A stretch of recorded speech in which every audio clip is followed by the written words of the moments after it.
Man, I know I'm late, y'all, but this is my post-fight reaction to Wilder versus Fury 2 fight that happened this weekend. Let me tell you, the outcome was unexpected. Let's talk about it in this video. What's good, man? It's LCD Boxing, man. Back with another one. Let me tell you, man. Let me tell you. This fight between Wilder and Fury, rematch. Let me tell you, man, it was amazing, man. Amazing fight, big fight.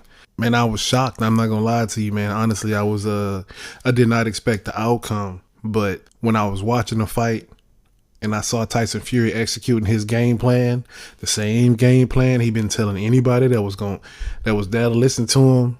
You know what I'm saying? He said he was gonna walk Deontay Wilder down, back him up, and knock him out.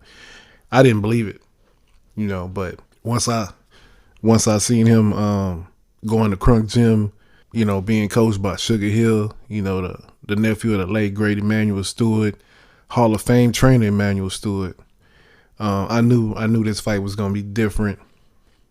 As I was watching it, man, I was on the edge of my seat as usual. And from round one, Fury started coming to Wilder, and Wilder was landing jabs and body shots on him. And I was thinking to myself, I was like, man, Fury, he coming to Wilder like he said he was, man. Wilder looked a little confused. I thought that, but at the same time, I was thinking, yeah, but Fury better watch out for that right hand, right? But right when I started thinking that, I seen Fury picking up the pace. He was rolling with Wilder's right hand punches. He was taking a lot off of him as he was coming toward Deontay. And I saw Deontay having trouble with Tyson Fury coming toward him so aggressively. He was trying to stay planted so he can deliver the punch, but at the same time, Tyson Fury was throwing hard punches. So Deontay had to, move out of the way. He had to move. And, while he's moving, he's not planted. So he can't deliver that punch that we all know about, that everybody know about. It ain't no secret. But what really surprised me, man, Sugar Hill, from the great tutelage of his great Hall of Fame trainer of Uncle Emmanuel Stewart, had Tyson Fury fighting on the front foot, just like Emmanuel Stewart had Vladimir Klitschko fighting like that. He had Lennox Lewis fighting like that. He had Thomas Hitman Hearns fighting like that. And now the latest student or pupil is Tyson Fury. Now remember, guys, don't forget, Tyson Fury got a little tutelage from Emmanuel Stewart back in the day. So he's very familiar with the trainers at Crunk Gym. So he just went back to that, picked up the basics of how to fight with a big man, using his God-given attributes himself, which is his size and his weight, height and weight and his strength, and he bullied Wilder just like he said he was going to do. Now, I'm not one to think Deontay Wilder is a bully. I don't never see him bullying anybody. Furthermore, he's always been the smaller fighter, except in a handful of fights. He might be taller than everybody except for Fury, but he ain't been bigger than nobody. He usually give up like 30 to 40 pounds depending on who he fighting. The difference is, he got that one punch power. You know what I'm saying? He got that God-given power. That's the difference from Wilder. Athletic, tall, lanky. I wouldn't call him a bully at all. I would say that based on his size, his weight and his height, I would call Deontay Wilder more of an anomaly than a bully. And I would call Tyson Fury a bully because I've seen Tyson Fury in some of his earlier fights bully smaller fighters. He always bullied, smaller fighters when he can. He did it to Derek Chisora. I don't know if I said his name right. Forgive me if I didn't get it right. And he did it to, he tried to do it to Vladimir Klitschko, and he had success. But he also did it to Steve Cunningham, which was about the same weight as Deontay Wilder, just a few inches shorter. So, and he knocked him out. So he executed the game plan pretty much perfectly against Deontay Wilder, and Wilder wasn't ready for it. I suspect, I could be wrong, but I suspect that nobody on Deontay Wilder's team believed that Tyson Fury was going to come forward and attack Deontay Wilder like he did. Even Deontay Wilder said, man, he don't believe that himself. You know what I'm saying? When was the last time he knocked somebody out? They took him for granted, man. They overlooked that Tyson Fury had the balls to come toward Wilder and put them hands on him. And you could tell because when Fury was putting them hands on Wilder, Wilder was trying to stand his ground and fight back, but the corner wasn't giving him no information. Hey, make this adjustment, make that adjustment. You didn't hear that from the corner. It was like concern. You know, it was some lightweight drama in the corner and a lot of concern, but not no instructions, not very many instructions on what to do. You know, it was just telling him go out there, right hand 1 2 1 2, throw the right hands at him. Like, man, you ain't watching the rounds. He missing with the 1 2. You know what I'm saying? So Fury did what he had to do. He watched. I'm pretty sure he watched tape on Wilder, or Sugar Hill did, and they developed this game plan to come in heavier, stronger, and just rough him up. I will say that Deontay Wilder got hit in the back of the head, which caused that knockdown. I mean, they showed it on the slow motion, man. Wilder, I probably would have took that shot too. I ain't gonna even lie to you. If I see a little smidgen of an opening, I'm gonna try to take it too. But at the same time, Deontay Wilder was reaching a little bit with his jab, so he was out of position when Tyson threw the shot. It hit him in the back of the head. So at the same time, behind the ear is the back of the head. So that's a foul, but the ref let it go on, and Wilder was trying to fight back, but Fury seen that right hand bothered Wilder because Wilder complained to the ref, and he threw another one. I seen it on the slow mo. He threw another one. The ref didn't say nothing. So, hey man, at that point, you can't be crying to the ref. And Wilder, my dude, I can't take nothing from him. Wilder's my guy. He's still my guy. You know what I'm saying? But hey, if complaining to the ref ain't working, guess what? You gotta fight. But at the same time, you could see that he was bleeding out the ear, which suggests a shattered eardrum or a ruptured eardrum. We all know from prior fights, for example, Arturo Gatti versus Mickey Ward. When he shattered Mickey Ward's eardrum, Mickey Ward looked just like Wilder. He looked like he was drunk. His equilibrium was gone. He was stumbling all over the place. And same thing with Wilder. But Wilder, hey man, I respect that dude so much because it ain't no quit in him. Just like Tyson Fury, the first fight, wasn't no quit in Tyson Fury.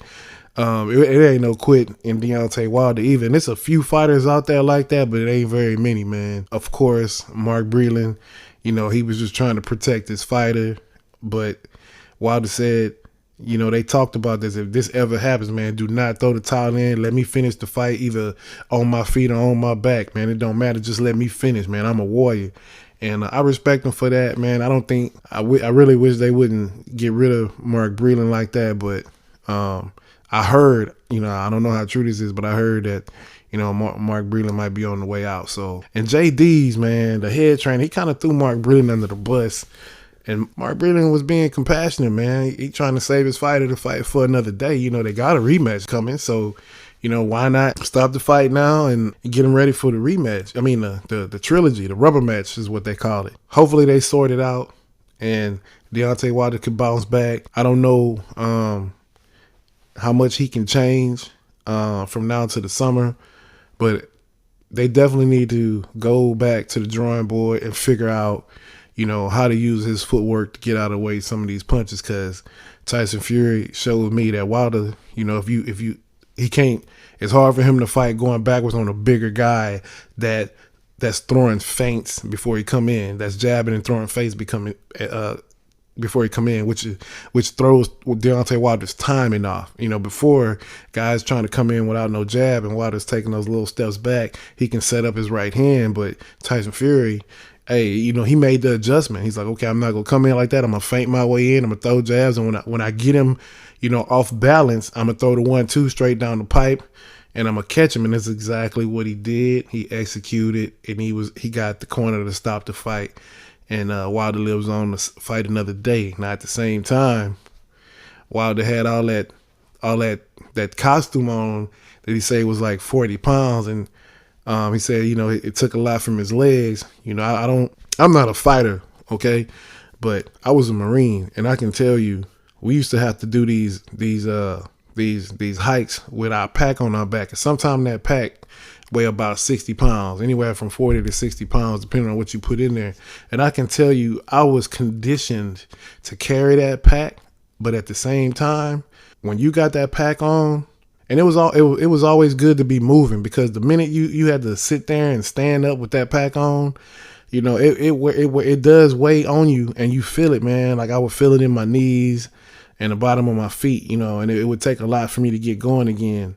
So I understand when he said that, you know, because you know he had it on in the dressing room. I don't know how long he had it on, but he had it on, you know, for the whole ring walk, and then they took it off when he got to the corner. That might have had something to do with it, because Deontay Wilder is, like I said, you know, he's not really a big guy. So, you know, 40 pounds, you know, that's a big percentage of extra weight that he got to hold. That probably wasn't a good idea on their part, but I'm not gonna really use that as an excuse, man, because whatever, man, you gotta fight. You gotta fight through injuries. You gotta fight through whatever. You call yourself a champion, you know what I'm saying? And you are the champion, so you're gonna get held by champion standards on this channel.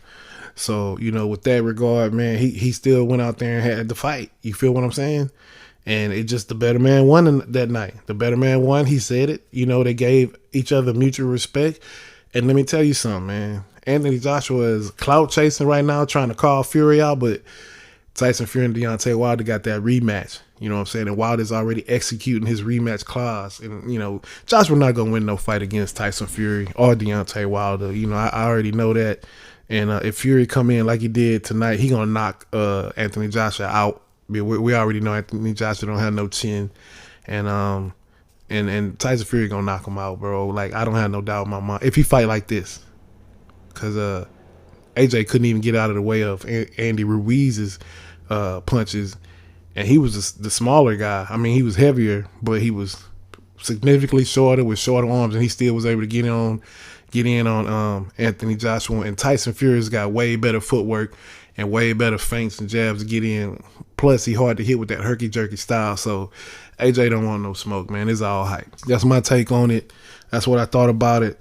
My guy lost, but my number 2 guy won. So, and I'm gonna tell you something. Luis Ortiz is my number 3 guy. So I had Wilder as number 1, but Tyson Fury beat him. So Fury's number 1, Wilder's number 2, Luis Ortiz is number 3, and Anthony Joshua is, I don't know, 4.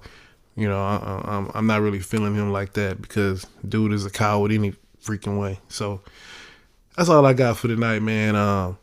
Hopefully I can find some good video clips where I don't get no copyright hits. And I'm going to post this video, man. Hey, man, LCD Boxing, man. If you like the video, please like, share, and subscribe. Drop a comment below. Shout out to the LDBC, man, and everybody that's rolling with me or rocking with me. Shout out to New Media. Hashtag New Media, Dante's Boxing Nation, Aki TV, Boxing Ego. You know, let me get back to the LDBC, a Trill Boxing, Black Fight Fan, 78 Sports TV, and a homie for 9, KQKC, the singing OG. Hey, man, I love y'all. Keep doing it. Representing in LCD Boxing with Jamar, and I'm out. Deuces.